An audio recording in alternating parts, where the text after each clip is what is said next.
எனவே நாம் யாரும் கண்களை ஒப்புக்கொடுப்போம். அன்றாட தேவனே, நீ பேசுகிறவராக, நீ ஜீவனுள்ள தெய்வமாக இருக்கிறீரப்பா. நீ பேசும் பொழுது அனுபவம் முன்பாக இருக்கிற நாங்கள் இந்த வார்த்தைக்கு நாங்கள் கவனமாய் செவி கொடுக்க, உற்சாகமாய் இந்த வார்த்தையை கேட்டு பலனடைய, இப்படி வார்த்தையின் ரகசியங்களை புரிந்து கொள்ள அனுபவ எங்களுக்கு தெளிவை தாரும், உற்சாகத்தை தாரும். ஐயா, செவிகளை திறந்துள்ளோம்.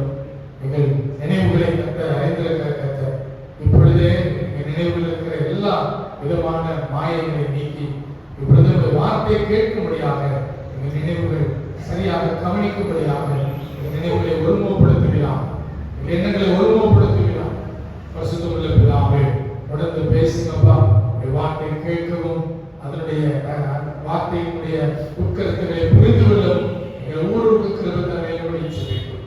வெளிநடத்தினாலும் பிரசன்னங்களை ஆழ்வு செய்து வார்த்தையான தேவன் விடுதலை இல்லாமல் இருக்கிறவர்களுக்கு விடுதலை அளிக்கவும் கர்த்தர் யாரை கர்த்தர் ஆண்டவரே நீர் ஆசீர்வதிக்க சுத்தமா இருக்கிறீரோ அவர்கள் எல்லாம் ஆசீர்வதிக்கிறவர். இந்த நாள் எங்க சபையாரை ஆசீர்வதிக்கிறபடியாக சொல்லிக்கிறோம். கூட இருங்க நடத்துங்கப்பான்னு கேட்கிறோம். இயேசுவின் நாமத்தில் வேண்டுகிற நல்ல பிதாவே. அல்லேலூயா, அல்லேலூயா. கர்த்தருக்கு மகிமை உண்டாகட்டும். கர்த்தருடைய நாமத்துக்கு ஸ்தோத்திரம். உங்கள் யாவரையும் சந்திப்பதிலே மிக்க மகிழ்ச்சி அடைகிறோம். எல்லாரும் எப்படி இருக்கீங்க? நல்லா இருக்கீங்களா? எல்லாருக்கும் ஸ்தோத்திரம். ஸ்தோத்திரம். பக்கத்தில் இருக்கிறவங்க நம்ம வாழ்த்துக்களை நான் தெரிவிப்போம். எல்லாருக்கும் நம்ம ஸ்தோத்திரம் செய்யலாம். இன்றைக்கு புதிதாக சில பேர் நான் பார்க்கிறேன். ஐயா, இன்றைக்கு புதிதாக வந்திருந்தா நீங்க எழுதுனதுபடி இன்றைக்கு ஃபர்ஸ்ட் நாள் அப்படிங்கிறவங்க சகோதரி வந்துருக்காங்க. அவர்களை நம்ம கேரளா வரவேற்கலாம். Thank you sir. நம்மளோட வரவேற்கிறோம். முடிச்சவங்க பேசிட்டு இன்னொரு ஐயா உட்காந்துருக்காங்க. ஐயா எப்போ வரவங்களா? இப்போ நாம வாசிக்க கேட்ட அந்த பகுதிக்கு நாம் திருப்பிக்கிறோம். புதிய பாட்டு புஸ்தகத்துல எல்லாருக்கும் வேதத்தை நாம் திருப்பி இருக்கிறோம். அதில் பிலிப்பியர் 2ஆம் அதிகாரம் 5ஆவது வசனத்தை நம்ம வாசிக்க கேட்டோம். கிறிஸ்து இயேசுவில் இருந்த சிந்தையே உங்களிலும் இருக்க கடவுள். கிறிஸ்து இயேசுவில் இருந்த சிந்தை எப்படிப்பட்டதா இருந்ததா? 6ஆவது வசனம் சொல்லுது, அவர் தேவனுடைய ரூபமாயிருந்தும் தேவனுக்கு சமமாய் இருப்பதை கொள்ளையாடின பொருளாக எண்ணாமல் தம்மை தாமே வெறுமையாக்கி அடிமையின் ரூபம் எடுத்து மனுஷ சாயலானார். பாருங்க, ஆண்டவராகிய இயேசு கிறிஸ்து இந்த பூமியிலே வந்த நோக்கம் ஒன்று உண்டு. நம்ம எல்லாரும் அவர் வந்ததை தான் செலிப்ரேட் பண்ணுகிறோம் கிறிஸ்துமஸ் பண்டிகையாக. உண்மையா இல்லையா? இயேசு கிறிஸ்து இந்த பூமிக்கு வந்ததை தான் என்ன பண்றோம்? கிறிஸ்துமஸ் பண்டிகையாக கொண்டாடுகிறோம். அவர் பிறந்தாரு, இன்னைக்கு தான் பிறந்தாரு, அன்னைக்கு தான் பிறந்தாரு, இத்தனை மணிக்கு தான் பிறந்தாருங்கிறதெல்லாம் இல்ல. ஆண்டவராகிய இயேசு கிறிஸ்து இந்த பூமிக்கு மனுஷ ரூபமாய் வந்தார் என்பது உண்மை. எதிரே விசுவாசிக்கிறீங்க? ஆமென். எல்லாரும் விசுவாசிக்கிறீங்க. கர்த்தருக்கு மகிமை உண்டாகட்டும். அப்போ அவருக்குள்ள இருந்த சிந்தை எப்படிப்பட்டதா இருந்தது? இயேசு கிறிஸ்து பரலோகத்தின் கடவுள். பரலோகத்தின் கடவுளை இந்த பூமிக்கு மனிதனாய் அவர் வரும்பொழுது அவர் ரொம்ப ஹெட்வெயிட்டா இருந்தாரா? நான் கடவுள் தான், நீங்க எல்லாரும் எனக்கு கீழே அரிசி நடணும் அப்படின்னு நினைச்சாரா? ரொம்ப தாழ்மையோட ஏன்னா எவ்வளவு பெரிய கடவுள், வானத்தையும் பூமியையும் உண்டாக்கின கடவுள். ஒரு சாதாரண சோக்கான கடவுள் அல்ல. இந்த நாட்களிலே நாம் பார்க்கிற நம்முடைய சந்ததியார் முன்னோர்கள் பலர் தவறான விதத்திலே கைகளினால் செய்யப்பட்ட, கைகளினால் உருவாக்கப்பட்ட கடவுளை வழிபட்டு வந்தார்கள். நமக்கெல்லாம் அறியாமல் இருந்தோம். மிஷனரிகள் நம்முடைய தேசத்துக்கு வருவதற்கு முன்பதாக நமக்கு இந்த நம்முடைய படைத்த கடவுளை நாம் அறியாமல் வழிபட்டு வந்து கொண்டிருந்தோம். ஆனா கடவுள் மனிதனை உண்டாக்கின கடவுள் இவர்தான் என்பதை வேதாந்தத்தின் மூலமாக தெளிவாக புரிந்து கொள்வதற்கு ஆண்டவர் நம்முடைய திருச்சபைக்கு ஒரு முன்னோடியாக மிஷனரிகளை அனுப்பினார். டி மாதனையா வந்தாங்க. அவர்களை தொடர்ந்து அநேக மிஷனரிமார்கள் வந்து இந்த ஊழியத்தை தொடங்கி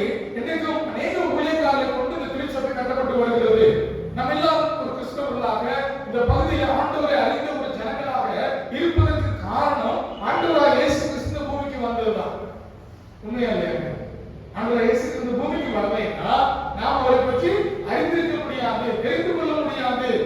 நம்முடைய ஆண்டவரை யாரும் கைகளால் படைக்க முடியாது. ஆனால் இன்றைக்கு அநேகர் அறியாமல் நினைச்சாங்க, கைகளினால் உருவாக்கப்பட்டதை வணங்கி அவைகளுக்கு முன்பாக பணிந்து கொள்கிறவர்களாக இருக்கிறார்கள். ஆனால் நாம் யாரை பணிந்து கொள்கிறோம் என்றால், கைகளினால் உருவாக்கப்பட்ட ஆண்டவர் அல்ல, மனிதனை தன்னுடைய கைகளால் உருவாக்கின ஆண்டவரை நாம் தொழுது கொண்டு வருகிறோம். ஹல்லேலூயா. ஆண்டவர் இயேசு கிறிஸ்து ஒருவரும் உருவாக்கவில்லை, அவர் நம்மை உண்டாக்கி இருக்கிறார். அவர் இந்த பூமியிலே மனிதனாக, அவர் உருவாக்கின மனிதனை போலவே இந்த பூமிக்கு இறங்கி வந்தார். வசனம் சொல்லுது, 6ஆம் வசனம், அவர் தேவனுடைய ரூபமாய் இருந்தார். தேவனுடைய ரூபம், பரலோகத்தின் கடவுளுடைய ரூபம், பரலோகத்தின் கடவுளாய் இருந்தவர், அவருடைய ரூபமாய் இருந்தவர் இந்த பூமிக்கு வந்த பொழுது அதே போலவா இருந்தார். சாதாரணமாக நம்மை போன்ற மனிதனாகவே அவர் இருந்தார். அதுதான் சொல்லுது அந்த வசனம், தேவனுக்கு சமமாய் இருப்பதை கொள்ளையான பொருளாக அவர் எண்ணவே இல்லைங்க. இப்ப இந்த பூமிக்கு வந்தோடனே சாதாரணமான ஒரு மனிதனாக 100% 100% மனிதனாகவே வாழ்ந்தார். அவர் கண்ணீர் சிந்தினார், பாடு அனுபவித்தார், மனது உருகினார். இது மனிதனுக்குள்ள இருக்கிற சுபாவம் தானே. மனிதனுக்கு என்ன அந்த கேரக்டர் இருந்ததோ அது எல்லாமே இயேசு கிறிஸ்துவுல இருந்தது. அவர் மனிதனாக தான் இந்த பூமியில இருந்தார், கடவுளாகவே அவர் இங்கே செயல்படல. ஆனா 100% கடவுளுடைய குமாரன், 100% மனிதனாகவும் செயல்பட்டார். அப்போ இங்கே வசனத்தை நம்ம பார்க்கிறோம், 6ஆம் வசனம், அவர் தேவனுடைய ரூபம், தேவனுடைய சாயலில் இருந்தவர். ஆனா தேவனுடைய சாயலில் இருப்பதை கொள்ளையான பொருளாக எண்ணாமல் என்ன செஞ்சானா, நம்மை தாமே வெறுமையாக்கிட்டாரு, அடிமை ரூபம் எடுத்துட்டாரு. அப்போ ஏசாயா 9ஆம் அதிகாரம் 6ஆவது வசனத்தில் ஒரு வாசிக்கலாம். நம்ம எல்லாருக்கும் மனப்பாடமா தெரியும். ஏசாயா 9:6 கிறிஸ்துமஸ் காலத்துல நாம சொல்லுங்க, கர்த்தத்துவம் அவர் தோள்களில் இருக்கும்,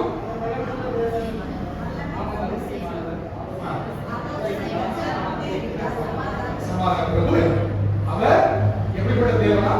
வல்லமை உள்ள தேவன். நம்முடைய ஆண்டவராகிய இயேசு கிறிஸ்துவை குறித்து அவருடைய பிறப்பின் நற்செய்தி சொன்ன வீடுகளில் நம்ம போகும்பொழுது நம்ம என்ன பண்ணுவோம்? வசனங்களை வாசித்து எல்லா வீடுகளுக்கும் இது சொல்லுவோம். என்னங்க உண்மைதானே? அவர் யாரா?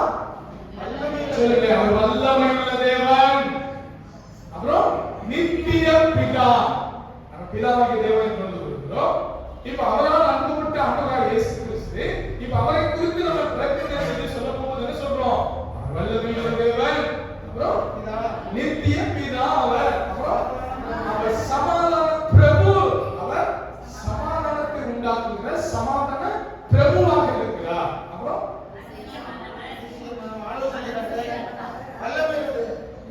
திரும்பவும் அதிசயமானவர், ஆலோசனைக்காரர் அப்படின்னு சொல்லி நம்ம அவர் என்ன பண்றாங்க? புகழ்ந்து அவரை நான் உயர்த்துகிற ஒரு மாதமாகத்தான் இந்த கிறிஸ்துமஸ் காலங்கள், இந்த டிசம்பர் மாதம் நமக்கு காணப்படுகிறது. அப்ப அந்த தேவனாகிய இயேசு கிறிஸ்து நம்முடைய மனதிலே நாம் நிறுத்தி வைத்துக் கொள்ள வேண்டும்.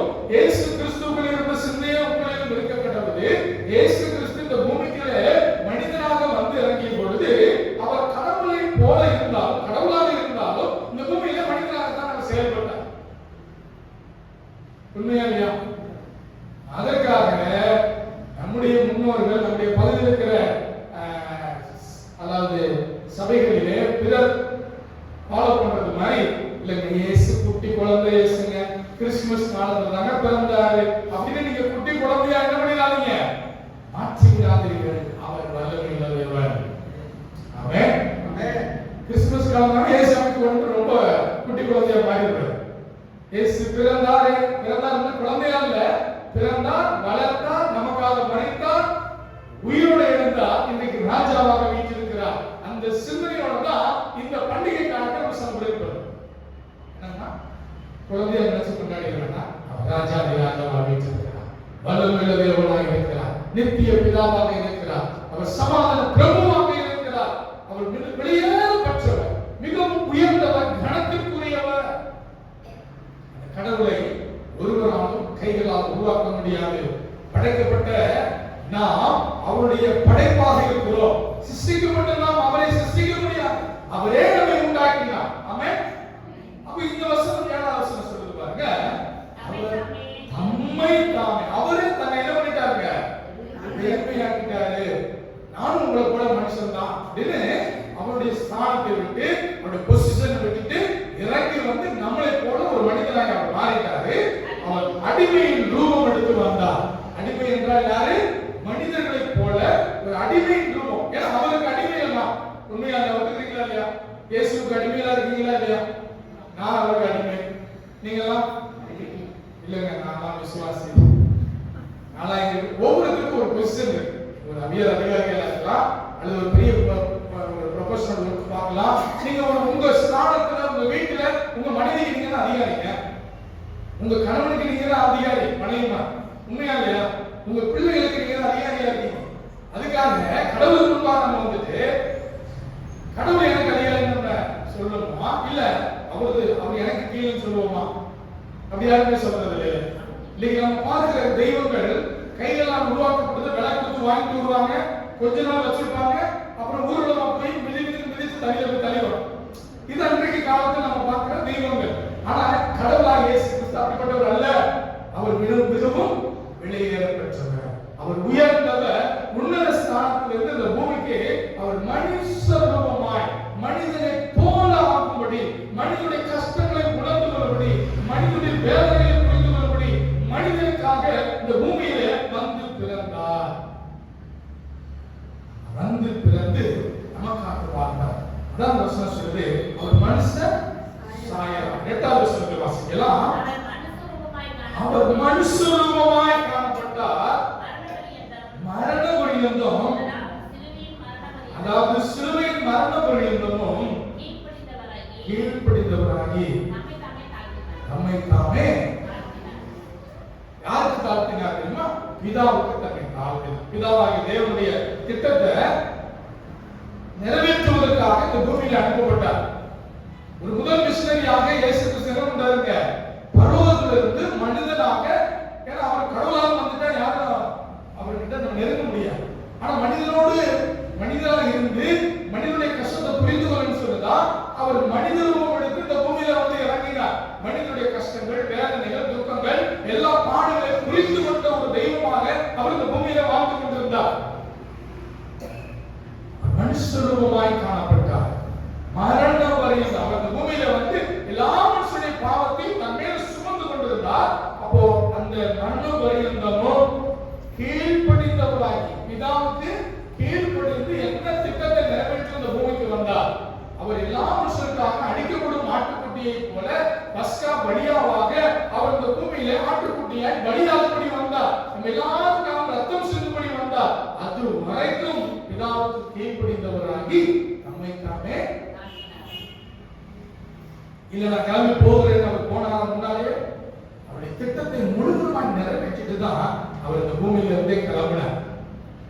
திட்டம் நிறைவேற்றப்பட்ட பிறகு அவர் உயிரோடு இருந்த பிறகு உங்களுடைய சீடர்களுக்கு தன்னை காண்பித்தார். அனுதினம் மரிக்கிறவன் என்னை விசுவாசித்தாலும், என்னை விசுவாசிக்கிறவன் மரித்தாலும் பிழைப்பான் என்பதை நிரூபித்து அந்த சீடர்களுக்கு தன்னை வெளிப்படுத்தி காண்பித்தார். அப்போ அவர் தன்னை தாழ்த்துகிற ஆண்டவராக இருந்தார். இன்றைக்கு கிறிஸ்தவர்களாகிய நாம் இருதயங்களை தாழ்த்துவர்களாக இருக்கிறோமா? இல்ல மேட்டுமை அடைந்து இந்த பூமியில விழுந்து போன சாத்தானை போல காணப்படுகிறோமா? சாத்தான் இந்த பூமியில அவர் தன்னை தாழ்த்தாமல் வீழ்ந்து போனார். லூக்கா 14வது அதிகாரம் 11வது வசனத்தை எடுத்து வாசிக்கலாம்.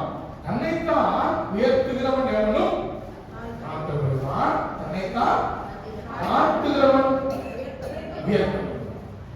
நாம மற்றவர்களை காட்டிலும் தாழ்ந்திருக்கிறவங்க என்னது இருக்கணும்? இல்ல நான் உன்னை காட்டிலும் பெரிய ஆளு அப்படின்னு சொல்லக்கூடாது. நீ தாப்பா என்னோட பெரியாது அப்படின்னு நம்ம சொல்லணும். இந்த வசனம் பாத்தீங்கன்னா 2வது அதிகாரம் 3வது வசனத்துல பாருங்க, ஒன்றையும் மாதினாலாவது வீண் பெருமையினாலாவது செய்யாமல் மனத்தாழ்மையினாலே ஒருவரை ஒருவர் தங்களிலும் மேன்மையானவர்களாக. நம்ம எப்போதுமே மற்றவர்கள் எப்படி சொல்லணுங்க? ஹஸ்பண்ட் ஒய்ஃபுக்குள்ள கூட நீங்க சொல்லணும், ஏமா நீ தான் உயர்ந்தா அப்படின்னு சொல்லலாம். சொல்லலாம் தானே? அப்படியா மனைவி பார்த்து சொல்லலாமா, ஏமா நம்ம வீட்டுக்கு நீ தான் அதிகாரி சொல்லலாமா? சொல்லலாம். ஜெயக்குமாரி சொல்லுங்க, சொல்லக்கூடாதா? இல்ல கணவன் தான் உயர்ந்த ஆண்டவராக இயேசு கிறிஸ்து இந்த பூமியிலே ஆணும் பெண்ணுமே உண்டாக்கினார். பரலோகத்துக்கு போனா அப்படிலாம் இருக்க மாட்டாங்க. நம்ம எல்லாருக்கும் ஒரு ஆவியை பெற்ற மனிதர் தான் இருக்கிறோம். அங்க போயிட்டு கணவன் மனைவி ஆண் பெண், இங்க ஆண் என்றும் இல்லை பெண் என்றும் இல்லை, எந்த வித்தியாசம் இல்லை. பரலோகத்துக்கு போகும்போது நம்ம எல்லாருமே ஒரு தனிப்பட்ட அங்கீகாரத்தோடு புதிய ரூபத்தோடு காணப்படுவோம். இந்த பூமியில கணவனுக்கு துணையாகத்தான் ஆண்டவர் மனைவியை ஏற்படுத்தி வைத்திருக்கிறார். இங்க நம்ம பார்க்கிறோம், ஒன்றையும் மாதினாவது வீண் பெருமையினாலாவது செய்யாமல் மனத்தாழ்மையினாலே ஒருவரை ஒருவர் தங்களிலும் மேன்மையானவர்களாக, பிள்ளைகளை மேன்மையானவர்கள் நினைக்கணும், மனைவியை மேன்மையானவர்கள் நினைக்கணும், சகோதரர்களை மேன்மையானவர்கள் நினைக்கணும். ஒருவேளை உங்களோட வசதி குறைவா இருக்கலாம், உங்க சாப்பாட்டுக்கே கஷ்டப்படுவதா இருக்கலாம், அவர்களும் நம்ம என்ன பண்ணுங்க மேன்மையானவர்களா இருக்கணும். அப்படி எண்ணினதுனாலதான் டிமார்லிங் ஐயா போன்று ஒரு மலையில வந்தாங்க ஜெசிமன் பிராண்ட் ஐயா, அப்படிப்பட்டவர்கள் இன்னும் சிஎம்சி ஹாஸ்பிட்டல் நிறுவினார்களே ஐடியாஸ் இவங்க எல்லாம் நல்லா படிச்சவங்க, பட்டம் பெற்றவங்க, டாக்டர் ஆயிருந்தவர்கள். அன்னைக்கு நம்ம ஊர்கள்ல அன்னைக்கு ஆடைகள் யாருக்கு என்ன தெரியுமா ஆடைகள் போட்டாங்க? கோமணம் கட்டுறது சொல்லுவாங்க எங்க ஊர் சைடு. நம்ம அந்த வழக்கம் இருக்காங்க, தெக்கூர் சைடு சொல்லுவாங்க. அன்னைக்கெல்லாம் இன்னைக்குதான் நம்ம பேண்ட் ஷர்ட்டை போட்டுட்டு நல்ல டீசெண்டா நல்ல பிராண்டட் வெளிநாட்டு பிராண்ட் எல்லாம் இருக்கு வாங்கி போட்டுக்கிறோம். அன்னைக்கு உடுப்பு வந்து நம்ம தமிழ்நாட்டுடைய கலாச்சாரம் எப்படி இருந்ததுங்க? வேஷ்டி சட்டைன்னு சொன்னாலும் உள்ள என்ன போட்டோம்? கோமணம் கட்டிட்டு தான் வாழ்ந்தோம். அப்படிப்பட்ட அறியாமையில் இருந்த மக்களுக்கு அவர்கள் வெளிச்சத்தை கொண்டு வந்தார், நமக்கு படிப்பறிவை கொண்டு வந்தார், நம்மை உயர்த்தினார். ஒருவேளை அவங்க நினைச்சிருந்தா நம்மளை வந்து ஒரு துச்சமா நினைச்சுதான் நம்ம பக்கம் வந்திருப்பாங்களா? வந்திருக்க மாட்டாங்க. அவங்க நினைச்சிருந்தா பிராமணர்களுக்கு மாத்திரம் சிகிச்சை சொல்லிட்டு போயிருக்கலாம். வரலாற்றிலே சில ஊழியக்காரங்க, சில மிஷனரிஸ் பிராமணர்களுக்காக வந்தாங்க. மதுரை மிஷன் என்ற ஒரு மிஷன் ஆரம்பிக்கப்பட்டது. ராபர்ட் நோபலின் ஒருத்தர் வந்தார். அவர் வந்தவரு அவர் வந்து உயர்ந்தவர், ஒரு அரண்மனையிலிருந்து வந்தார். இங்கிலாந்து தேசத்து அரண்மனையிலிருந்து வந்த நிறைய ரோமன் கத்தோலிக்க ஃபாதர்மார் வந்தாங்க, மிஷனரிகள் வந்தாங்க. அவங்க வந்தவங்கலாம் அவங்க அரண்மனையிலிருந்து வந்ததுனால அரண்மனைக்கு உரியவர்களே தேடி போனாங்க. டிமார்லிங் ஐயா போன்றவர்கள் தாழ்த்தி ஏழ்மையில் இருந்த ஒடுக்கப்பட்ட ஜனங்களை தேடி வந்து நம்மை அரவணைத்துக் கொண்டார். அந்த நன்றியை ஒரு நாள் நம்ம மறக்க கூடாதுங்க. ஹல்லேலூயா. புறக்கணிக்கப்பட்ட ஜனங்களை தேடி வந்து அநேக ஊழியக்காரர்கள் இருக்கிறாங்க. நிறைய மிஷனரிஸ் இந்த பூமியில வந்த பொழுது, தமிழ்நாட்டுக்கு வந்த பொழுது பிராமணர்களை போல வாழ்ந்தாங்க. பிராமணர் போல சைவ சாப்பாடு சாப்பிட்டு அப்பதான் மக்கள் நம்மளை அங்கீகரிப்பான்னு சொல்லி வாழ்ந்தவர்கள் உண்டு. சரித்திரத்தை நீங்க எடுத்து பாருங்க, சபை வரலாற்றில் எழுதப்பட்டிருக்கிறது. அப்படிப்பட்ட மனிதர்கள் வந்தார்கள். ஆனால் கடவுள் நம்முடைய பகுதியில அப்படிப்பட்ட மனிதர்கள் அனுப்பல, மனிதனை நேசிக்கக்கூடிய இயேசுவை போல தன்னை தாழ்த்தின ஊழியக்காரங்க வந்தாங்க. நம்மளை எல்லாம் நேசித்தாங்க. நமக்கு வாழ்வு கொடுக்கிற ஆண்டவருடைய வார்த்தை நமக்கு அறிவித்தார்கள். இங்க இயேசு கிறிஸ்து அப்படித்தான் அவர் தன்னை தாழ்த்தி இந்த பூமிக்கு இறங்கி வந்தார். அவர் எந்த ராஜ பரம்பரை வீட்டுல அவர் வந்திருந்தாலும், எந்த அரண்மனையில வேண்டுமல்லங்க எனக்கல்ல, அவர் பிறந்த பொழுது சத்திரத்திலே இடமில்லாதபடினாலே அன்றைக்கு தொழுவத்திலே அவரை வைத்திருந்தார்கள். இங்க நம்ம பார்க்கிறோம் 9வது வசனத்தை வாசிக்கலாம்.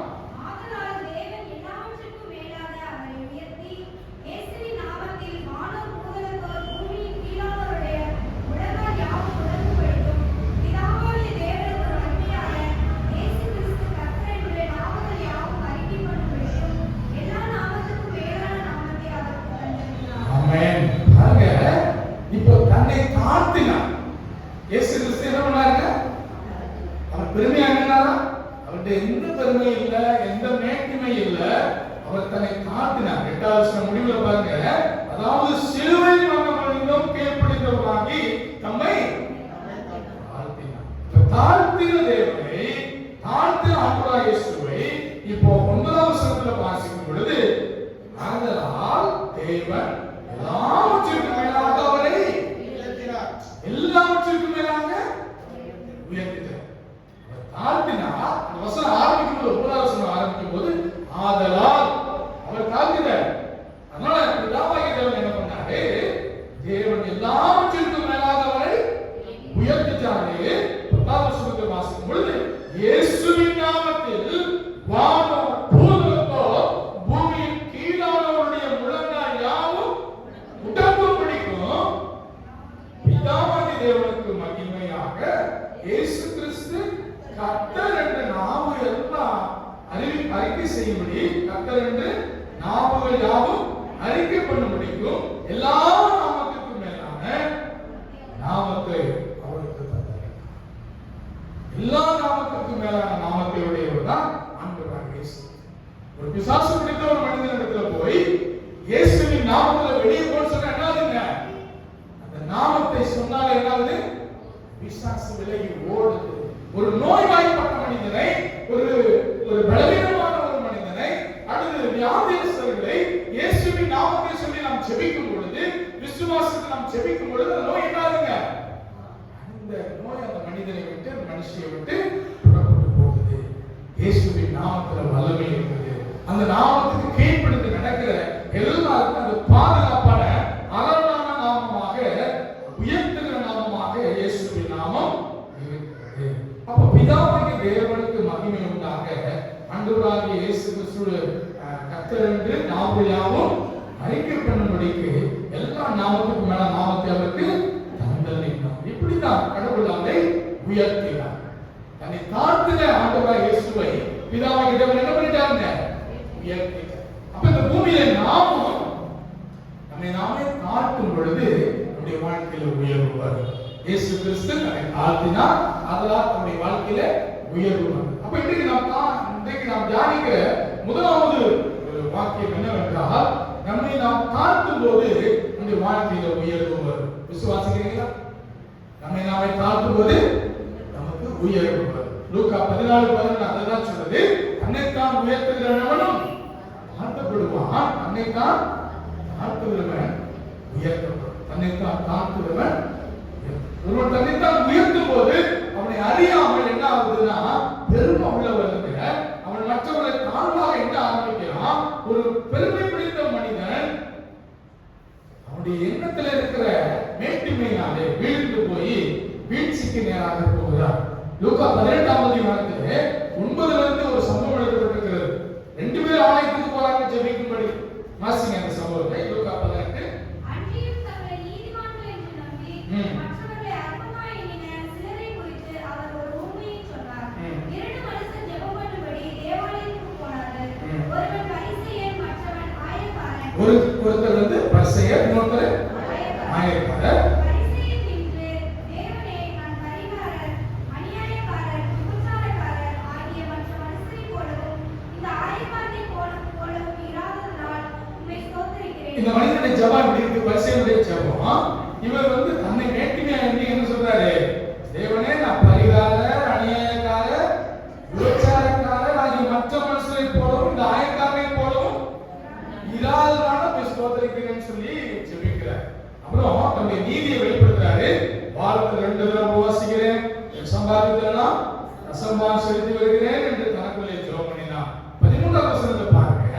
அந்த ஆயக்காரன் தூரத்தில் நின்று தன் கண்களையும் வானத்துக்கு ஏறெடுக்க முடியாமல் தன் மார்பை அடித்துக் கொண்டு, தேவனே, பாவியாகிய என்னை கிருபையாயிரும் என்றான். இப்போ இந்த மனுஷனுடைய ஜெபம் எப்படி இருக்குதுங்க?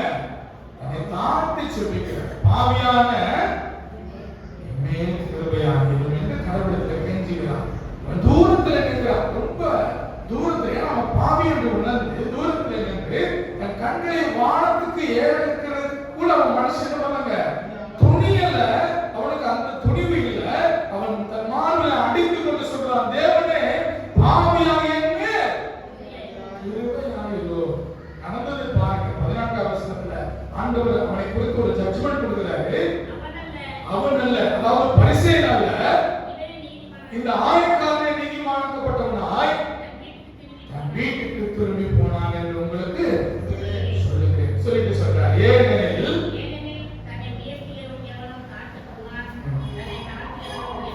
தன்னை தாழ்த்துகிறவனும் தன்னை தாழ்த்துகிறவன் உயர்த்தப்படுவான். அப்ப இந்த பூமியில முன்பாக நாம் வெறுமை என்று உணரும் பொழுது நிச்சயமாக உயர்வு வரும். வெளிப்படுத்தின விசேஷம் 12வது அதிகாரம் 9வது வசனத்தை ஒரு வேகமாக வாசிக்கலாம். வெளிப்படுத்தின விசேஷம் 12வது அதிகாரம் 9வது வசனம்.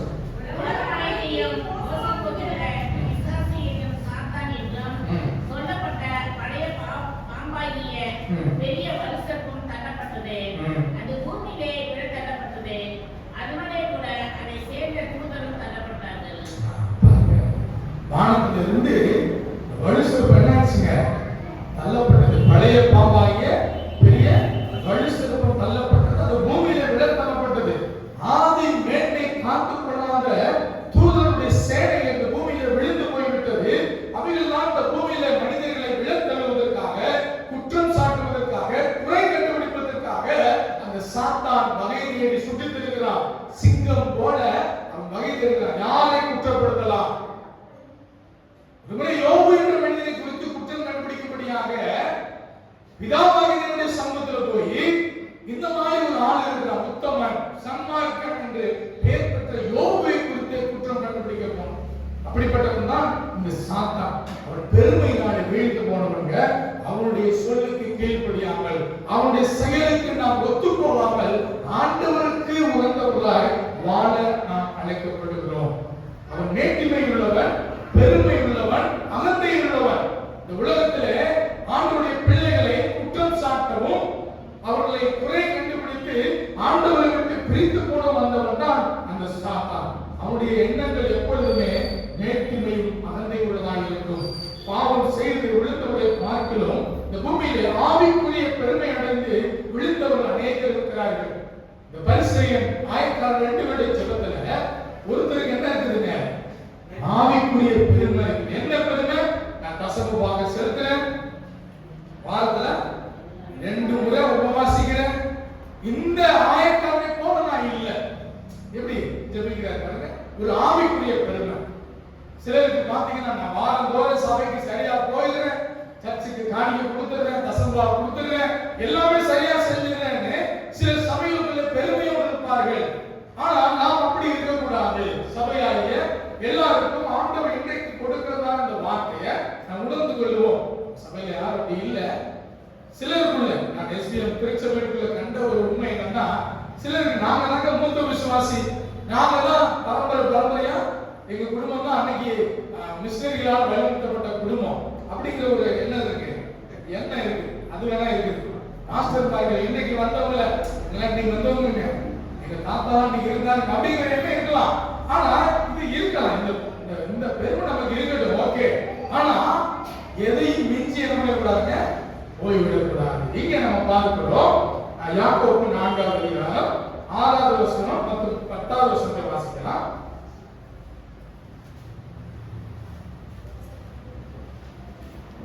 கர்த்தருக்கு முன்பாக தாழ்த்தப்படுங்கள், அப்பொழுது அவர்களை உயர்த்துவார். ஆண்டவர் என்ன சொல்றாரு? கர்த்தருக்கு முன்பாக தாழ்த்தப்படுங்கள், அப்பொழுது அவர் உங்களை உயர்த்துவார். என்ன வசனம் நீங்க சொன்னீங்க? 10. இப்போ 6வது வசனம் வாசிக்கலாம். அவர் அதிகமான கிருபை அளிக்கிறாரே, ஆதலால் தேவன் பெருமையுள்ளவர்களை எதிர்த்து நின்றார், தாழ்மையுள்ளவர்களுக்கு கிருபை அளிக்கிறார் என்று சொல்லியிருக்கிறது. ஆமென். பாருங்க, அவர் அதிகமான கிருபையை நமக்கு அளிக்கிறார். அதனால் தேவன் பெருமையுள்ளவர்களுக்கு எதிர்த்து நிற்கிறார், தாழ்மையுள்ளவர்களுக்கோ கிருபை அளிக்கிறார் என்று சொல்லி இருக்கிறது. 10வது வசனம் அம்மா வாசிச்சாங்க. வசனம், கர்த்தருக்கு முன்பாக தாழ்மைப்படுங்கள், அப்பொழுது அவர் உங்களை உயர்த்துவார். நாம் கர்த்தருக்கு முன்பாக தாழ்மைப்பட வேண்டியது அவசியம். அப்படி இருந்தால் நாங்க இந்த பூமியிலே நாம் உயர்த்தப்பட முடியும். கர்த்தருக்கு முன்பாக அந்த ஆயக்காரன் உயர்த்தப்பட்டது போல. 2 நாளாகமம் புத்தகம் 26வது அதிகாரம் 14ல இருந்து ஒரு சம்பவம் எழுதப்பட்டிருக்கிறது. உசியா என்ற ராஜா, அவன் ராஜாவா இருந்தபடியாலே அவன் காலத்திலே ரொம்ப நன்மைகள் நடந்தது. அவன் தான் வெள்ளாண்மை பிரியனாக இருந்தான் என்று வேதம் சொல்லுகிறது. அவன் துறவுகளை வெட்டினான். 2 நாளாகமம் 26வது அதிகாரத்துல அவனுடைய காலத்துல நிறைய நன்மைகள் இருந்தது. அவனுக்கு ஏராளமான சேனைகள் இருந்தது. நிறைய படை வீரர்களோடு அவன் காணப்பட்டான். காலத்துல கோபுரங்கள் மேலும் அலங்கன் கோட்டை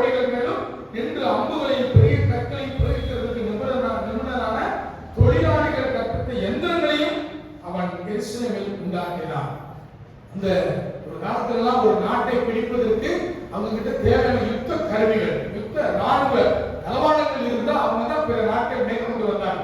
இந்தியா பிற நாடுகளுக்கு அடிமைப்பட்டு போனது தெரியுமா? அந்த காலத்துல இந்தியர்களிடத்துல எந்த விதமான ஆயுதங்கள் இல்லை.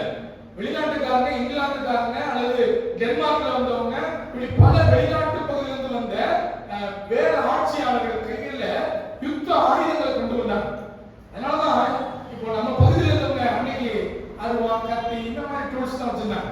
அவங்க கிட்ட இருந்த பீரங்கிகளோ அன்னைக்கு வச்சிருந்த துப்பாக்கிகளோ நம்ம கையில இல்லாதனாலதான் இந்தியா பல ஆண்டுகள் அவரிடத்தில் அடிமைப்பட்டு கிடந்தது. அதுக்கு பிறகுதான் நம்ம சுதந்திரம் அடைந்தோம். ஏன்னா அவங்களை மேற்கொள்வதற்கான கருவிகள் நம்ம இடத்துல இல்லை. கொஞ்சம் கொஞ்சமா அங்கங்க நம்முடைய தியாகிகள் எழுப்பி, நம்முடைய தமிழர்கள் இந்திய தேசத்தில் உள்ளவங்க எல்லாம் எழுப்பி அவரோட போரிடும் பொழுது சில கருவிகளை கண்டுபிடிச்சு அந்த மக்களோட போராட ஆரம்பிக்கும் பொழுதுதான் அவங்க பயந்து நம்முடைய நாட்டை விட்டு வெளியேறினார்கள். அப்போ இது சரித்திரம், இந்திய தேசம் விடுதலை அடைந்த சரித்திரத்தை நம்ம பார்க்க போது. ஆனா இங்க நம்ம பார்க்கிறோம், இப்படி எல்லா விதமான திறமையும் வளமும் நிறைந்த ஒரு தேசத்தின் ராஜாவா இருந்த உசியா என்ன செய்யாரு பாருங்க. 14வது வசனத்தை வாசிக்கலாம். அவன் பலப்பட்ட போது, ஆமா 2:26-16 பாருங்க.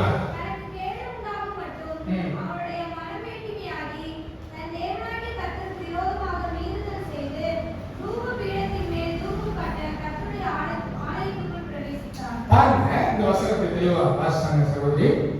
அவன் கீர்த்தி வெகு தூரம் பரப்பிட்டு அவன் பலப்படும் மட்டும் ஆச்சரியமாய் அவனுக்கு அனுகூலம் உண்டாயிட்டு இருந்த அறிந்த இந்த உசியா அவன் பலப்பட்ட போது தனக்கு கேடு உண்டாகும் மட்டும், வசனம் சொல்லுது தெளிவா, அவன் கேடு உண்டாகும் மட்டும் அவனுடைய மனம் மேட்டிமையாகி, அப்படி மனம் என்ன ஆயிடுச்சுங்க?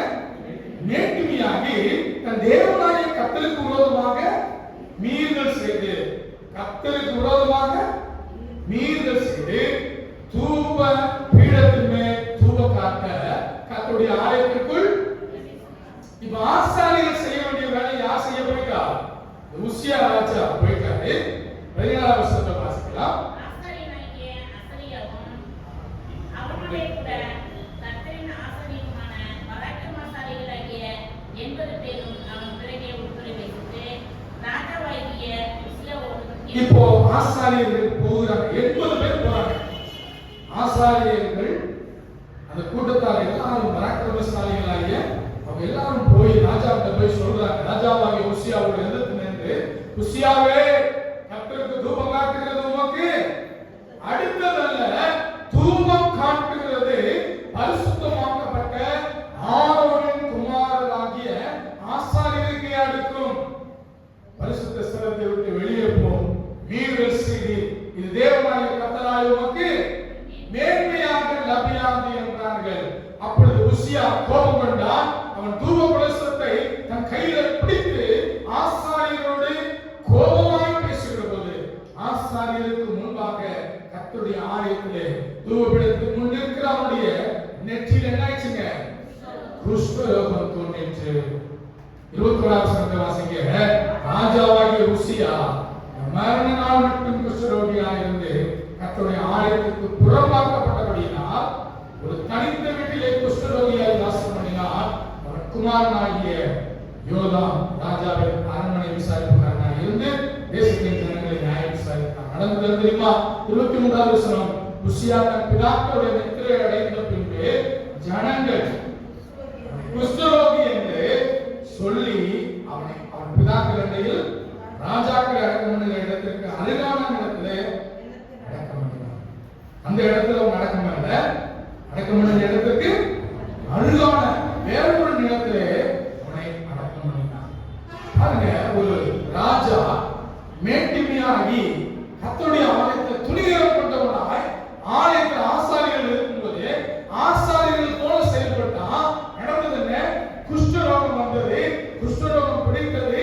மரண நாள் மட்டும் அவனை ராஜாக்களை கலவையிலே சேர்க்கல, பக்கத்தில் இருந்த நிலத்திலே கொண்டு போய் போட்டார்கள். பாருங்க, இன்றைக்கும் மேட்டிமை அடைந்து வாழ்கிறவர்களை நாம் பார்க்கிறோம். ஆனால் நம்முடைய இருதயம் எப்படிப்பட்டதாக இருக்கிறது? கர்த்தருக்கு முன்பாய் தாழ்மையுள்ளவராக இருக்கிறோமா? லூக்கா முதல் அதிகாரம் 48வது வசனத்தை வாசிக்கலாம். கர்ப்பவதியாக இருக்கிற மரியா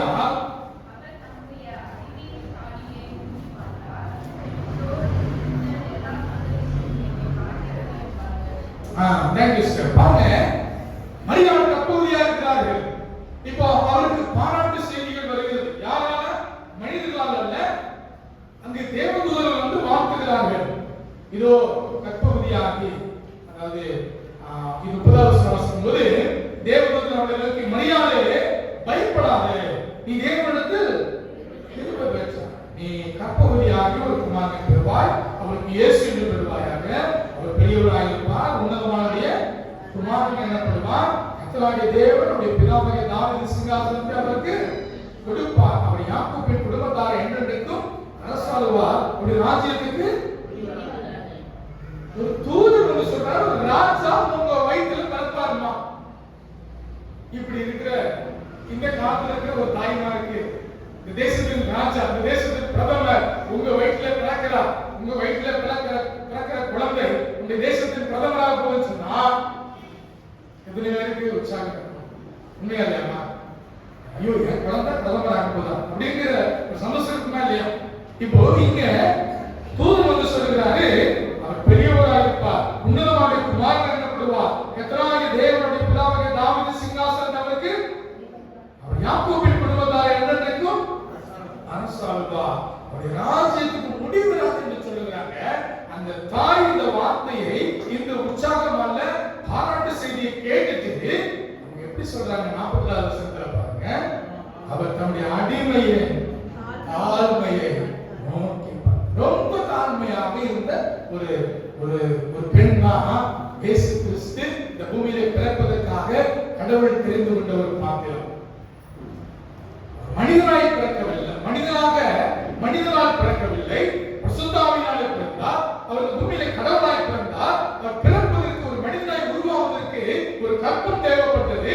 அந்த பெண்ணினுடைய குணாதிசயம் எப்படி இருக்குதுங்க? தாழ்த்துகிறவராய். மரியாதை எப்படி இருந்தாங்க? தாழ்த்துகிறவராய். 40வது வசனத்துல நம்முடைய அடிமையின் தாழ்மையை நோக்கி இதோ இது முதல் எல்லா சந்ததியிலே வாக்கியவழி என்பார்கள் என்று சொல்லுங்க. நீங்க எலிசபெத் வாக்குறாங்க 41வது வசனத்தை பாருங்க.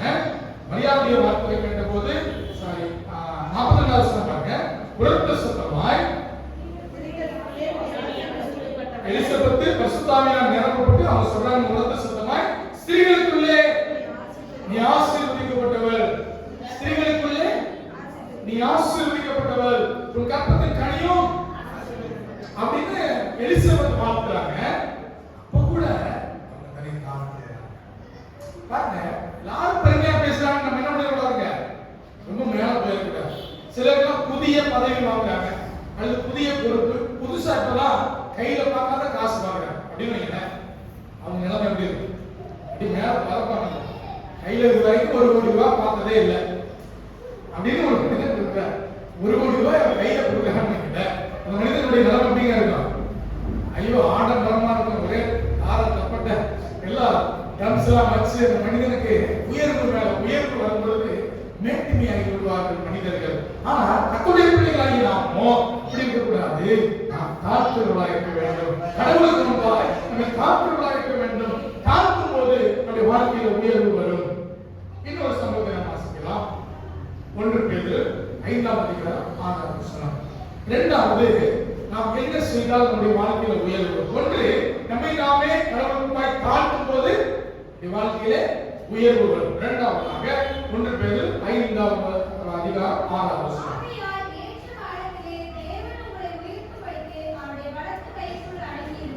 பாருங்க, தேவன் உங்களை உயர்த்தும்படிக்கு, அதாவது ஏற்ற காலத்தில் தேவன் உங்களை உயர்த்தும்படிக்கு அவருடைய பலத்த கைக்குள் அடங்கி இருங்கள். பலத்த கைக்குள் நம்மளால அடங்கி இருக்க முடியுமா? அவருடைய கைக்குள்ள ஆண்டவர் சொன்னாரு, ஆபிரகாமை பார்த்து, ஒரு கற்பத்திட்ட காலத்துல நம்மகிட்ட வரவே உன்னுடைய ஒரு குழந்தையை அனுப்பி கொண்டிருப்பாய் அப்படின்னு சொல்றாரு. நமக்கு ஒரு குழந்தை இருக்குன்னு ஆபிரகாம் என்ன பண்றாருங்க? அவசரப்பட்டார். அப்படி மனைவி என்ன பண்றாங்க? அவசரப்பட்டார். நம்மளா வயசாகிட்டே போறோம், இனிமே என்ன நமக்கு சுகம் அப்படின்னு வேலைக்கார பெண்ணை கொடுத்துட்டாங்க. 86 வயதில் அவர் குழந்தை பெற்றெடுக்கிறார் ஆகார். அந்த ஆகாருக்கு பிறந்த குழந்தை என்னதுங்க? இஸ்மவேல். அப்ப இஸ்மவேல் பிறப்பதற்கு முன்பதாக இந்த ஆகார் கர்ப்பவதியான போது தன் நாச்சியாரை அற்பமா எண்ணினான். சம்பவம் எப்படி இருக்கு? ஆதியாகமத்துல தன் நாச்சியாரை தன்னுடைய எஜமாட்டியை அற்பமா எண்ணுகிறான். அப்படிலாம் இழிவா எண்ணுகிறான். யாரு? நான் பாரு கர்ப்பமாயிட்டேன் பாரு, நீ இன்னும் மலடியா இருக்க பாரு, நீ வந்து சரியில்லை அப்படின்னு இழிவுபடுத்தி அற்பமா எண்ணி கொண்டிருந்தான். நடந்தது என்ன? எஜமாட்டியவே அப்படி நினைச்சா எஜமாட்டி விடுவாங்களா? அவள் ரொம்ப தீவிரமாய் செயல்பட்டு ஆபிரகாமுடைய மனைவி சாரா என்ன பண்றாங்க? கடினமாய் நடத்தின போது ஆகார் விட்டுட்டு தன் கணவனை விட்டுட்டு என்ன பண்றாங்க? தன் எஜமாட்டியை விட்டுட்டு ஓடி போறாங்க. ஓடி போகும்போது ஆண்டவர் சந்திக்கிறார். சந்தித்து அழைத்து வந்து, பாரு, உன் வயிற்றுல உருவாகிற சந்ததியை நான் ஆசீர்வதிப்பேன். அவன் எப்படிப்பட்ட வீரனா இருப்பான், அவன் எப்படிப்பட்ட துஷ்ட மனுஷனா இருப்பான், எல்லாவற்றையும் பண்றார் ஆண்டவர். அந்த ஆகாருக்கு சொல்லிக் கொடுக்கிறார். நீ போய் நாச்சியாருக்கு கீழே அடங்கி இரு. என்ன நடந்தது தெரியுமா? அந்த ஆகார் அந்த ஆபிரகாமுடைய வீட்டிலே வந்து திரும்ப சேர்ந்தால் தன்னுடைய நாச்சியாராகிய சாராய்க்கு அடியிலே அவள் கீழ்ப்படிந்து இருந்தால் நடந்தது தெரியுமா? ஏற்ற காலத்திலே ஆபிரகாம் தன்னுடைய சொத்துக்களை எல்லாம் பிரித்து, தன்னுடைய சம்பத்துகளை எல்லாம் பிரித்து தன் பிள்ளைகள் கொடுக்கும் பொழுது ஈசாக்குக்கு முதன்மையானதெல்லாம் கொடுத்துட்டார். ஆனா வசனம் சொல்லுது, ஆதியாகமத்தை நீங்க எடுத்து வாசிக்கலாம், இப்ப வேண்டாம். அவன் மற்ற மனைவிகள், கேத்துரால் என்ற ஒரு மனைவி இருந்தாங்க. இப்போ ஆகாருடைய பிள்ளைகள் இருந்தாங்க. இவங்களுக்கு எல்லாம் வெகுமதிகளை கொடுத்தான். பரிசுகள் என்ன பண்றாரு? ஆபிரகாம் கொடுத்தான். ஒருவேளை இந்த ஆகார் அந்த நாச்சியார் அண்டையில வந்து அடங்கி இல்லைன்னா அந்த வெகுமதியில் கிடைச்சிருக்குமா? கிடைத்து அவ வெளியே அலைந்து திரிந்து ரொம்ப கஷ்டப்பட்டிருக்கணும். ஆனா அவ தன்னுடைய தேவனுடைய வார்த்தைக்கு கீழ்ப்படிந்து தன் நாச்சியார் அண்டை வந்து தன் எஜமானுக்கு கீழ்ப்படிந்து அந்த கைக்குள்ள அடங்கியிருந்த பொழுது அவருடைய வாழ்க்கையில ஆசீர்வாதங்களை பெற்றுக் கொண்டார். அவருடைய சந்ததி தேசத்திலே உலகம் முழுவதும் வளர்த்திருக்கிறார்கள். உலகம் முழுவதும் இருக்கிற 800 கோடிக்கும் அதிகமான மக்கள் தொகையிலே கிறிஸ்தவர்கள் முதலாவது இருந்த, இரண்டாவது யார் தான் இருக்கிறாங்க? ஆகாருடைய பிள்ளைகள் என்ன பண்றாங்க? வளர்த்து இந்த முழு உலகத்திலையும் வளர்த்திருக்கிறார்கள். அப்போ இரண்டாவது நாம் பார்க்கிறோம், ஆகையால் ஏற்ற காலத்தில் தேவன் உங்களை உயர்த்தும்படிக்கு அவருடைய பலத்த கைக்குள். அப்ப நாம ஏற்ற காலத்துல உயர்த்தப்படணும்னா நம்ம ஆண்டவருடைய கையில என்ன பண்ணி இருக்கணுங்க? அடங்கி இருக்கணும். அப்ப இரண்டாவது, நாம் கர்த்தருடைய கரங்கள்ல அடங்கி இருந்தால் கர்த்தர் நம்முடைய வாழ்க்கையிலே உயர்வை தருவார். இப்படி நம்ம வேதத்துல பல உதாரணங்களை பார்க்க முடியும். எலிசா தீர்க்கதரிசி எலியாவுடைய கையில அடங்கி இருந்தார். உண்மையா இல்லையா? எதுவரைக்கும்? எலியா மேலே ரதத்துல அக்கினி ரதம் வந்து அவர் எடுத்துக்கொண்டு போகிறது, அது வரைக்கும் அவர் எலியாவுக்கு கீழ்ப்படிந்து தன் எஜமானுக்கு கீழ்ப்படிந்து அவர் அவருடைய கைகளை கழுவினவர். அவருக்கு உதவியாக ஒத்தாசாக இருந்த எலிசா கடைசி வரைக்கும் கீழ்ப்படிந்திருந்தார். கடைசியாக எலியா எடுத்துக்கொள்ளப்படுவதற்கு முன்பதாய் அவருடைய சால்வையை வைத்து அடித்து அந்த நதி இரண்டாக பிரிந்து அவங்க கடந்து போவாங்க. திரும்ப எலியா வானத்தில் எடுத்துக்கொள்ளப்பட்டார். இப்ப திரும்ப அந்த சால்வையை எடுத்துக்கொண்டு இவர் வரும்போது அவர் மேல இரட்டத்தனியான ஆசீர்வாதம், இரட்டத்தனியான அந்த ஆவியின் பலன் அவர் மேல கிரியை செய்தது. அவர் எலியாவை போல 2 மடங்கு வல்லமையுள்ளவராய் செயல்பட்டார். காரணம் என்ன? அவர் தன் எஜமானுக்கு, தன்னுடைய ஊழியக்காரராக இருந்த எலியாவுக்கு கீழ்ப்படிந்து அவருடைய கையில் அடங்கி இருந்து செயல்பட்டார். அப்பொழுது தேவன் என்ன பண்ணாருங்க? எலிசாவை வல்லமையா இருந்து பயன்படுத்த. எலிசாவுடைய காலத்துலதான் அந்த நாகமான் குஷ்டரோகி அவன் எதுவுமே ஜெபிக்கல, போய் சொன்னான், அந்த நதியில போய் 7 முறை எழுந்தாரு. அதன்படி ஸ்நானம் பண்ணிட்டு போனவங்க சுகமடைந்தான். கர்த்தர் அப்படிப்பட்ட அற்புதங்களை எலிசாவின் காலத்திலே செய்தார். அப்போ இந்த பூமியில நாம் பார்க்கிறோம், யார் ஒருவர் கர்த்தருடைய கரங்களில் அடங்கி இருக்கிறார்களோ அவர்களை கர்த்தர் உயர்த்துகிறார். யோசுவா மோசேக்கு அடங்கி கீழ்ப்படிந்தார். யோசுவா வாலிபனாக மோசே கூடவே இருந்தார். நிறைய உதாரணங்கள் நம்ம பார்க்கலாம், டைம் முடிய போறதுனால. உபாகம் 1:38, உபாகம் 31:14 இந்த வசனங்கள்லாம் எடுத்து பார்த்தோம்னா அவர் எவ்வாறு மோசேக்கு சேவை செய்தார் என்று பார்க்க முடியும். மோசே அனுப்புகிறார் அந்த தேசத்தை சுதந்திரிக்கும்படி வேவு பார்ப்பதற்காக கானான் தேசத்தில் அனுப்பப்பட்ட 12 பேர்ல 2 பேர் முக்கியமானவர்கள். ஒருவர் யோசுவா, இன்னொருவர் காலேப். இந்த 2 பேர் தான் நற்செய்தியை கொண்டு வந்து சொன்னாங்க மோசே கிட்ட. ஆனா ஆண்டவர் வாக்களித்தார், நீ அவனுக்காக ஜெபம் பண்ணு, அவனை ஆசீர்வதின்னு சொல்லி மோசே கடைசியா யார் ஆசீர்வதிக்கிறாருங்க? யோசுவா ஆசீர்வதித்தார்.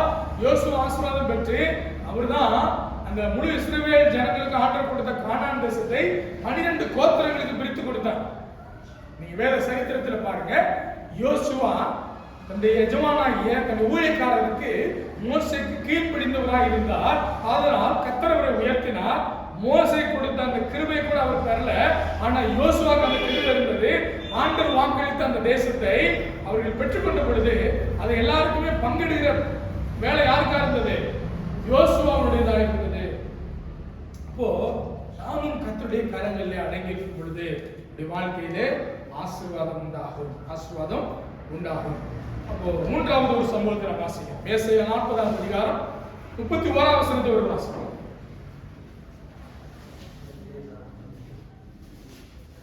ஏசாயா 40:31. கர்த்தருக்கு காத்திருக்கிறவர்களே புது பலன் அடைந்து கழுகுகளைப் போல செட்டைகளை அடித்து எழுப்புவார்கள். ஓடினாலும் இளைப்படையார்கள், நடந்தாலும் சோர்ந்து போகிறார்கள். கர்த்தருக்கு காத்திருக்கிறவர்கள், கர்த்தருக்கு காத்திருக்கிறவர்களோ புது பலன். நாம் கர்த்தருக்கு காத்திருக்கிறவர்களா இருக்கிறோமா? பாருங்க, 11 மாதங்கள் கர்த்தர் நம்ம என்ன நடத்தி வந்துட்டார். இந்த கடைசி மாதத்துல நீங்க கர்த்தருக்காக அதிக நேரம் காத்திருக்க நீங்க ஆரம்பித்தீர்கள் என்றால் நிச்சயமாக இந்த புதிய ஆண்டுல உங்க வாழ்க்கையில நிறைவேறாத நன்மைகளை நிறைவேற்றுவார், உங்களை உயர்த்துவார். வசனம் சொல்லுகிறது ஏசாயா 40:31, கர்த்தருக்கு காத்திருக்கிறவர்களோ புது பலன் அடைந்து கழுகுகளை போல சட்டைகளை அடித்து எழும்புவார்கள். கழுகுகள் உயரமாய் பறக்கக்கூடியதுங்க. அதனிடத்துல போராடுகிற ஒரு காக்கை குஞ்சு போராடுது, அல்லது ஒரு காக்கை போராடுது, ஒரு காக்காவோ அல்லது வேற பறவைகளை போராடுதுன்னா அது போய் மோதி சண்டையெல்லாம் போடாதுங்க. அது எவ்வளவு தூரம் பறக்க முடியுமோ உயிரை பறந்துகிட்டே இருக்கும், பேசாது, அதோட சண்டை போடாது. காக்கா போல மற்ற இந்த கழுகு என்ன பண்ணாதுங்க, சண்டை போட்டு நேரத்தை வீணடிக்காது. என் கூட மோதமா வான்னு சொல்லிட்டு என்ன பண்ணுமா, உயிர உயிர உயிர உயிர பறந்து போய்கிட்டே இருக்கும். அது போக போக இதை துரத்தி செல்லுகிற காக்கை கூட்டமானது ஒரு குறிப்பிட்ட எல்லையில போன பிறகு ஆக்சிஜன் இல்லாம அது சுவாசிக்க முடியாம மேல இருந்து தானா சத்து கீழே விழுந்துருமா. கேள்விப்பட்டிருக்கீங்களா?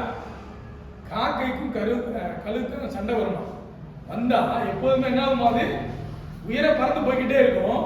அது கூட எந்த வீண் வாக்குவாதம் பண்ணாது. ஆனா காக்கை தன்னால என்ன பண்ணிருமா, செத்து விழுந்துருமா. காரணம் என்ன? அதால உயிரை பறக்க முடியாது.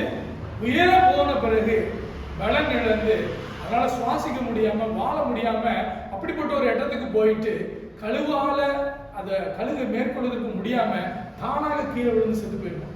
அதுபோலதான் அந்த பூமியிலே கர்த்தருடைய பிள்ளைகளாகிய நாம கர்த்தருக்கு காத்திருக்கிறவர்கள் நாம் யாருக்கிட்டையும் போய் வீண் வாக்குவாதம் செய்ய தேவையில்லை, யாருக்கிட்டையும் மம்பளிக்க தேவையில்லை, யாருக்கிட்டையும் நியாயத்துக்காக கூட நிற்க தேவையில்லைங்க. நம்முடைய நியாயம் வெளிப்படும். கர்த்தர் நம்மை உயர்த்துகிறவர்களா இருக்கிறார். சங்கீதம் 37:34 வாசிச்சு பாருங்க. நீ கர்த்தருக்கு காத்திருந்து அப்படி வழியை கைக்கொள், அப்பொழுது நீ பூமியை சுதந்திரித்துக் கொள்வதற்கு அவர் உன்னை உயர்த்துவார். இந்த பூமியிலே நாம் நிலங்களை சுதந்திரிக்க வேண்டுமா? நாம் கர்த்தருக்கு காத்திருக்க வேண்டும். கர்த்தருக்கு உங்க நிலத்தை யாராவது அபகரிச்சுட்டாங்களா, உங்க வீட்டை யாராவது எடுத்துக்கிட்டாங்களா, உங்க சொத்துக்களை யாராவது எடுத்துட்டாங்களா, நீங்க ஒண்ணு செய்ய வேண்டாம், கர்த்தருக்கு காத்திருங்க. கர்த்தர் என்ன பண்ணுவாங்க, உங்களுக்குரியதை உங்களுக்கு கொடுப்பார். கர்த்தராகிய இயேசு நீதி உள்ளவர். அவர் தன்னுடைய பிள்ளைகளை உயர்த்துகிறார். ஆனா அவருக்கு முன்பாக யாரெல்லாம் தன்னை தாழ்த்துகிறார்களோ அவர்களை உயர்த்தும். இரண்டாவது அவருடைய கரங்களிலே அடங்கி இருக்கிறவர்களை, மூன்றாவது கர்த்தருக்கு காத்திருக்கிறவர்களை அவர் உயர்த்தும். சீசர்கள் இயேசு கிறிஸ்து வாழ்ந்த போது அவருடைய அருமை தெரியலைங்க. அவர் மரித்து உயிரோடு எழுந்த பிறகு அது வல்லமையை கண்டார்கள். அவர் பூட்டப்பட்ட வீட்டுக்குள்ள உள்ள வர்றாரு. வெளியே போய் மீன் பிடிக்க போனாங்க. ஆனா இவர் என்ன பண்றாருங்க, மீன் எடுத்து அப்பத்தை சுட்டு ஆயத்தம் பண்ணி அவர் உணவு கொடுத்தார். இதெல்லாம் ஆச்சரியமான காரியங்களை கண்டார்கள்.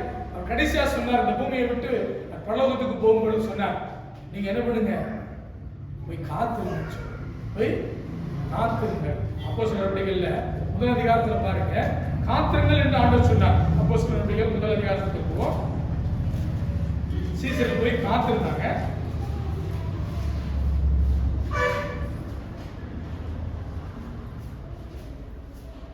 முதல் அதிகாரம்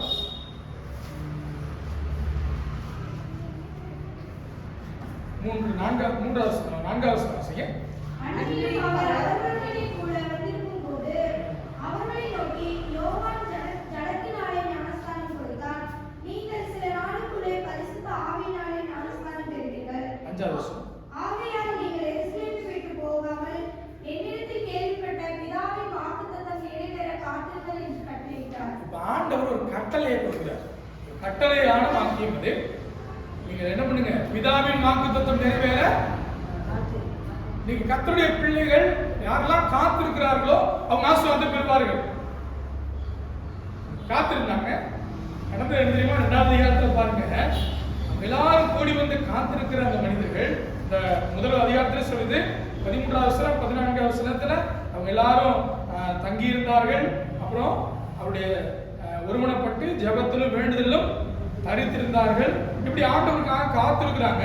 காத்திருந்த பொழுது 2வது அதிகாரத்துல தேவ வல்லமை அவர்களை நிரப்பிச்சு. 2வது வசனம் பாருங்க, 2வது அதிகாரம் 2வது வசனம். அப்பொழுது பலத்த காற்று அடிக்கிற முழக்கம் போல வானத்திலிருந்து சடுதியாய் ஒரு முழக்கம் உண்டாகி அவருக்கு அந்த வீடு முழுவதையும் நிரப்பிச்சு. அப்படி வல்லமை அவர்களை நிரப்பிச்சு. இன்றைக்கும் அநேக ஆசீர்வாதங்களுக்காக எப்படியாவது நம்ம உழைத்து சம்பாதிச்சிடலாம், எப்படியாவது சில மனிதர்களுடைய நல்ல ஆதரவு மூலமா அவங்களுடைய சிபாரிசு மூலமா நமக்கு ஏதாவது நன்மை கிடைக்குமா நினைக்கிறோம். இல்லைங்க, நீங்க இயேசுவின் பிள்ளைகளாக இருந்தால் இயேசுவை அன்றி ஒரு மனிதனும் உங்களுக்கு உதவி செய்ய முடியாது. மக்கள் உதவி செய்வார், அதிகாரிகள் உதவி செய்வார். எப்ப தெரியுமா? நீங்க கர்த்தருக்கு காத்திருந்தா அவர்களே உங்களுக்கு போன் பண்ணி கூப்பிடுவாங்க. நீங்க இந்த மாதிரி மனம் கொடுத்தீங்களே வாங்கன்னு கூப்பிடுவாங்க. கர்த்தர் அப்படிப்பட்ட அற்புதம் உங்க வாழ்க்கையில செய்வாருங்க. நீங்க எதற்காக காத்திருக்கிறீர்கள்? கர்த்தருக்காக காத்திருக்கிறீர்களா, இந்த உலகத்தில் உள்ளவர்களுக்காக காத்திருக்கிறீர்களா? நம்ம நிறைய நேரம் ஒவ்வொரு நாள் காத்திருப்போம். ரேஷன் கடைக்கு போறவங்க கூட்டமா காத்திருப்பாங்க, பஸ்ஸுக்கு போறவங்க கூட்டமா பஸ்ல என்ன பண்ணுவாங்க, போனும் காத்திருப்பாங்க. இன்னைக்கு பலவிதமான காரணங்களுக்காக மக்கள் காத்திருக்கிறார்கள். இந்த நாட்களில் ஹோட்டல்ல கூட மக்கள் போய் காத்திருக்கிறாங்க. இட்லி வரல, தோசை வரல, பூரி வரலன்னு மக்கள் என்ன பண்றாங்க, காத்திருக்கிறாங்களா இல்லையா? ஹோட்டலுக்கு போய் ஹோட்டல்ல கூட கியூ நிக்கிறாங்க. ஆனால் இயேசுவுக்காக, உங்க வாழ்க்கையின் ஆசீர்வாதங்களுக்காக எத்தனை பேர் கடவுள் சமூகத்தில் காத்திருக்கிறவர்களா இருக்கிறோம்? இந்த பூமியிலே கர்த்தருக்காய் காத்திருக்கிறவர்கள் புது பலன் அடைந்து கழுகுகளைப் போல சட்டைகளை அடித்து எழும்புவார்கள் என்று வேதம் சொல்லுகிறது. அவர்கள் ஓடினாலும் நடந்தாலும். அன்னாள் என்ற ஒரு தாய் தேவ சமூகத்துல வந்து தன் இருதயத்தை எல்லாம் என்ன பண்ணிட்டாங்களா, ஊற்றினார். தேவாலயத்தில் வந்து கர்த்தருடைய சமூகத்துல காத்திருந்தாங்க. ஜெபித்த ஜெபத்தை கண்டு அங்கிருந்த ஒழுங்கில்லாத ஒரு ஊழியக்காரர் 7 என்ன பண்ணாரு, குடிச்சிருக்கிறான்னு நினைச்சார். தப்பான ஊழியக்காரர். அந்த அம்மா அழுது தன் மனதில் உள்ளதெல்லாம் ஆண்டவருக்கு சொல்லிக் கொண்டிருந்தாங்க. ஆனா ஆண்டவர் அந்த தாயினுடைய இருதயத்தை பார்த்தார். இந்த ஜெபத்தை கேட்டு ஆண்டவர் ஏற்ற வேளையில அற்புதம் செய்தார். நல்ல ஒரு அழகான மகனை கொடுத்தார். தீர்க்கதரிசியாகிய சாமுவேல் அந்த வயிற்றிலே பிறந்து வளர்ந்தார். அம்மா ஆண்டவருடைய சமூகத்தில் காத்திருந்து தன் ஜெபத்தின் மூலமாக பிதாவுக்கு தன்னுடைய பாரத்தை எல்லாம் சொல்லி முடித்த பின்பு துக்கமுகமாக இருக்கவில்லை. அன்பானவர்களே, இன்றைக்கும் கர்த்தருக்காய் காத்திருக்கிறவர்களை கர்த்தர் உயர்த்துகிறார். யாரையெல்லாம் ஆண்டவர் உயர்த்துகிறார் என்று வேதம் சொல்லுகிறது என்று பார்த்தோம் என்றால், சங்கீதம் 113:7 சொல்லுகிறது, எளியவனை குப்பையிலிருந்து அவர் உயர்த்துகிறார். ஆண்டவர் என்ன பண்றாருங்க, எளியவனை குப்பையிலிருந்து 147 சங்கீதம் 6 சொல்லுது, சாந்த குணமுள்ளவர்களை அவர் என்ன பண்றாரா, உயர்த்துகிறார். தானியேல் 5:19 சொல்லுது, தமக்கு சித்தமானவனை அவர் என்ன பண்ணுவாரு, உயர்த்துவார். லூக்கா 1:52 வாசிக்கும் பொழுது தாழ்மையானவர்களை அவர் உயர்த்துகிறார், உயர்த்தினார் என்று வேதம் சொல்லுகிறது. சங்கீதக்காரன் சொல்கிறார் 27வது அதிகாரத்தில் 5வது வசனத்துல, என்னை கண்மலையின் மேல் உயர்த்தினார். கண்மலையின் மேல் என்னை ஆண்டவர் உயர்த்தினார். சங்கீதம் 27:5, தீங்கு நாளில் அவர் என்னை தம்முடைய கூடாரத்தில் மறைத்து என்னை தமது கூடார மறைவிலே ஒழித்து வைத்து என்னை கண்மலையின் மேல் உயர்த்துவார். யோபு சொல்லுகிறார் 5வது அதிகாரம் 10வது வசனம், ஆண்டவர் தாழ்ந்தவர்களை உயரத்தில் வைத்து துக்கிக்கிறவர்களை ரட்சித்து உயர்த்துகிறார்.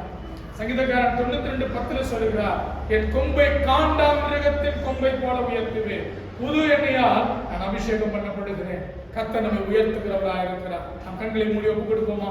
ஆண்டவரே, என் வாழ்க்கையில நான் இன்னும் உயர்வை நாடி காத்திருக்கிறேன். கர்த்தாவே, எனக்கு உதவி செய்யுங்க. எங்க சபையை உயர்த்துங்கப்பா. எங்க சபையில ஒரு 30 பேர் 40 பேர் தான் கூடி ஜெபிக்கிறோம். எங்க சபை 200 பேர் கூடி ஆராதிக்கிற ஒரு சபை. இந்த சபையை கர்த்தர் உயர்த்தி, இந்த சபையை கர்த்தர் மேன்மைப்படுத்தி, இந்த சபைக்குள்ள அற்புத அடையாளங்கள் நடந்து ஆவியானவர் இந்த சபையை தம்முடைய ஜனத்தால் நிரப்பும்படி உடைய கரத்துல கெஞ்சி கேட்கிறோம்.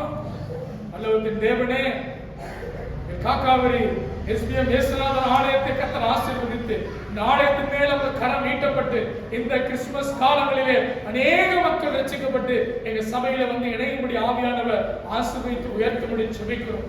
எங்க சபையில இருக்கிற எல்லா குடும்பங்களையும் ஆசீர்வதிங்கப்பா. கர்த்தருடைய செய்யப்படுற கிருபைகளுக்காக நன்றி. கேட்ட சத்தியத்தை சாத்தான் எடுத்து போடாதபடி ஆண்டவரே அவங்க இருதயத்தில் அது பலம் கொடுக்கத்தக்கதாக ஒவ்வொரு இருதயத்திலும் கர்த்தாவே அது பலம் கொடுக்கிற ஒரு விதையாய் மாறுபடி ஜெபிக்கிறேன். இயேசுவின் நாமத்துல இந்த வார்த்தைகள் ஒவ்வொன்றும் மறந்து போகாதபடி அவங்க இருதயத்தில் தங்கி இருப்பதாக கர்த்தருடைய செய்வதற்காக நன்றி.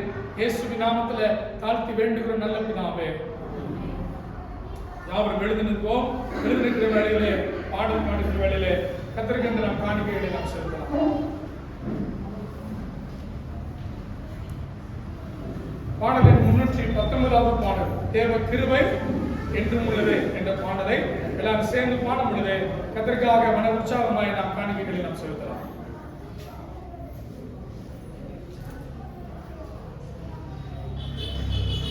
தேவ கிருபை